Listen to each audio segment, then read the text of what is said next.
Hey everybody, and thanks for tuning in to us here at Building My Bankroll.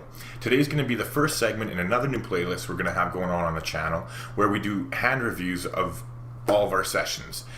So if that sounds like something that you're interested in learning more about, stick around because you're definitely in the right place.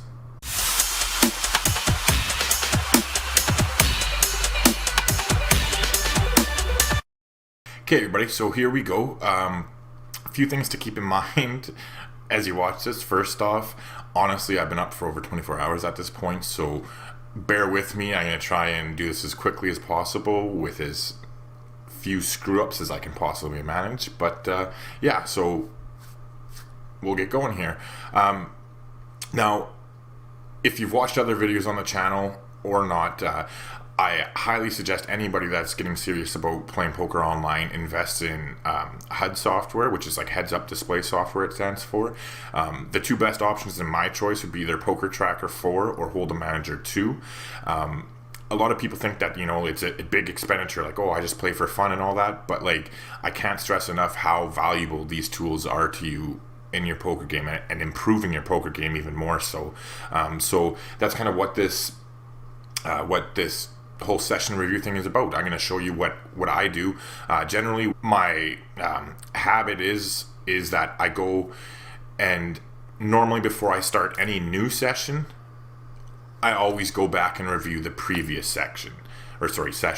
But because I'm doing this for the channel, obviously this isn't before I'm starting a new session because Lord knows I've played enough and I haven't slept. So yeah, here we go. This here is Poker Tracker 4, which I have. Oh, one other thing quickly, I've already mentioned it before, but in case you haven't seen those videos, they now offer both Poker Tracker 4 and Hold'em Manager 2 are owned by the same company at this point, but they both offer micro versions of their software, and these versions allow you to use the full range of features that the full versions come with. The only limits that they place on them is that you can't go past 50-cent no limit Hold'em, or like if for cash games, I mean, or otherwise you can't go past like a certain level tournament stake, like a buy-in for the MTTs or whatever. Like, I'm not sure honestly what that buy-in is. You'd have to check that out yourself, because I mean, at this point I'm sure you know that I pretty much only play cash games. I'm thinking about looking at some tournament play in the future here, but you gotta kind of concentrate on what you're good at, so I don't want to stretch myself too thin. Okay, so anywho, this is the Poker Tracker software. This is like when you first load it up, this is the screen that you're faced with. I have it small here just so that like the face cam in the corner isn't going to cut out the part at the top once I sorry, I'm tired. Anyways, so that you can see what I'm clicking on here. So these are your options here: community, play poker, view stats. If I was going to be going into a session, like before I start playing, you go to play poker. There's your clients listed there or whatever. Like, you can have more, obviously, like if you were playing on Stars or whatever, Bovada, that kind of thing. When you have it set up properly, they'd all be in here, and you just like pick whatever one you want to go into, and then you'd right click and you'd click launch. But anywho, so we were playing on 888 poker. So what we're gonna do, this is basically all the different hands that we've played, the most recent 100 hands. It's only on there right now, but we're not playing it obviously, so we go over to the view stats button here. So we're going to click that. So here's the player list. There's the report of our most recent 500 hands, but what we're going to do is we're going to click on new report. You've changed this, would you like some? No. So this is the screen that comes up. So report name, you can call it whatever you want. We're just going to go Bankroll session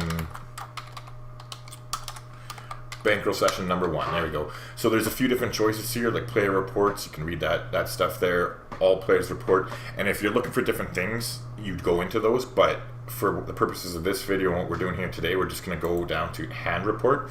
So it says hand reports show list of hands. The data contained in each row of the report will come from a single hand. And then there's also an option where you can add common stats to a report. You can uncheck that if you didn't want to do that, but I'm going to leave it checked. And we click finish. So boom, it populates the hand list here for us. And now at this point, I'm going to make this go full screen here just so that you guys can see a little bit better in the video. sorry, that everybody can see a little bit better in the video. I know I'm trying to stay on top of that here, because I'm hoping that there's going to be a lot of female viewers to the channel, because I mean, poker is definitely not a game just for guys, and it's a bad habit that I'm in, like I said, about always saying you guys, but I'm gonna work on it, and hopefully I'll always be saying everybody before too long here. So anyways, what we're gonna do is you can play around with this stuff, but we're not gonna go to that. You can actually like tag videos, or sorry, tag hands and stuff, and I will get into that in a bit. But first we're gonna set up the report here. So we got our bankroll session number 1. There's different report stats that we can play around with here, but we're just gonna leave everything the way it is here. Again, there's more you can choose from there, but what we're going to do is we're going to scroll down here. I think you guys can see that. Yeah, it's not cut off. So the game type is there, and we can choose from dates. We can choose from the stakes that we're playing at. You can even look for bet types or whatever, but all we're going to look to do here is we're going to go dates today, because we played the session today, right? I mean, you can have all sorts of data that you can go through if you want, but again, we're just going to today, so there it is. So here's all the hands from today that we played. As you can see, there's quite a bit of them, right? So what I like to do here is, I think it's important to not only look at your winning hands and analyze them, but also your losing ones, right? You want to look back and see whether you made the right calls on things, and whether you got the money in good and buddy sucked out on you, or sorry, villain again, because women, right? Sorry. Anywho. Oh. Anyways, sorry about that. But yeah, so here we go here. What I like to do is, it's all listed there. Like, there's no specific order the way it's set up right now. It's just all the different hands. But what you can do is you come up here to the top, where it says my C1. It's my net 1 in my currency, it stands for. But you click on that, and it reformats the entire list from your session here for you. So now, as you can see, the green is obviously positive gains, right? This was the single biggest hand that we won, and it goes all the way down. But then you can also click on it again, and boom, there's the hands where we lost the most money, right? So what I like to do is always, obviously, look for the hands where you're making the most money. So, oh, hold on. We're going to double click here, and here comes the hand. And this is a hand from the session that we played in our first bankroll challenge. So we're just going to look over this real quickly here, because like I said, I'm tired and I'm trying to get this done as quickly as possible, but still show everybody here what I would like to do, and then try and explain the benefits of doing so.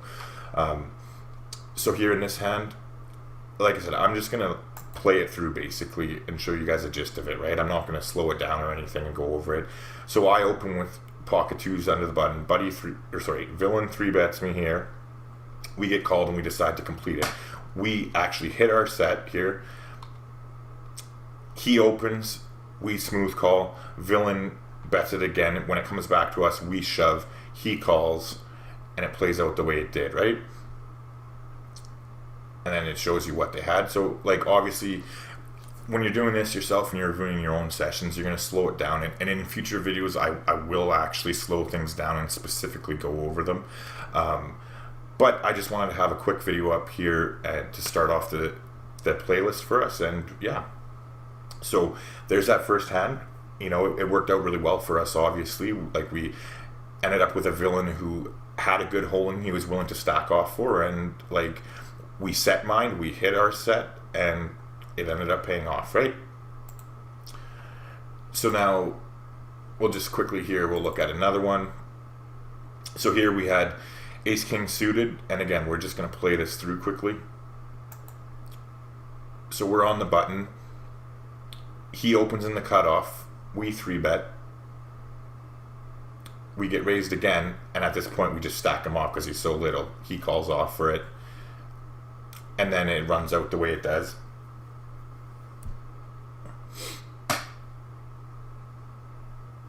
And our ace high beats his king 10. And that's that. Again, I'm not going to comment on the strategy in this at all. I mean, I could say some mean things, but let's not go there, right? Because there's really no need for it. Like, I honestly think that,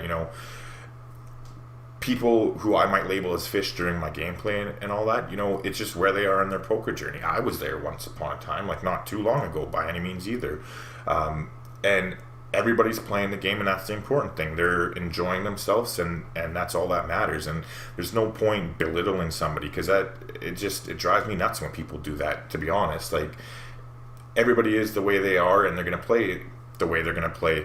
So, hopefully they, whoever that is, I almost said he, so hopefully they can learn from their mistakes and hopefully improve their game in the future, right?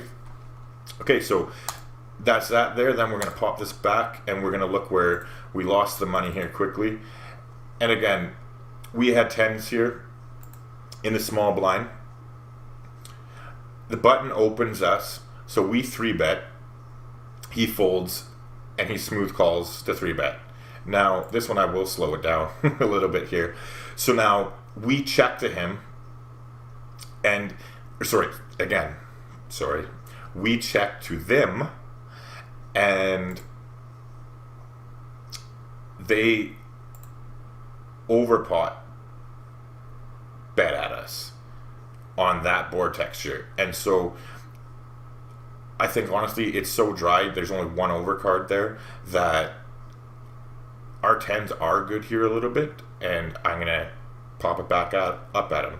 Now, I do, and they end up calling. We see the turn, and now I probably could have left it alone here, and we would have saved some money in the long run. But again, like, if my hand reading was correct and I didn't think that flop hit him, well, clearly the 8 wouldn't have helped him either if I had been correct. So now I half pot it, they shove, we end up calling, and we lose this hand. Like, they, oh god, that's bad. But anyways, on the flop, when we checked it to them, they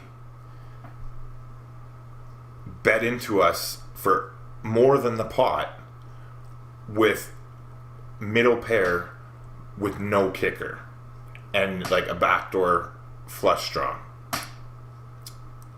When we check raised there, they should have been done with the hand, and we should have taken it down. Like, our range was correct, that on the flop, when we check raised him, he hadn't have hit that, they didn't hit the queen.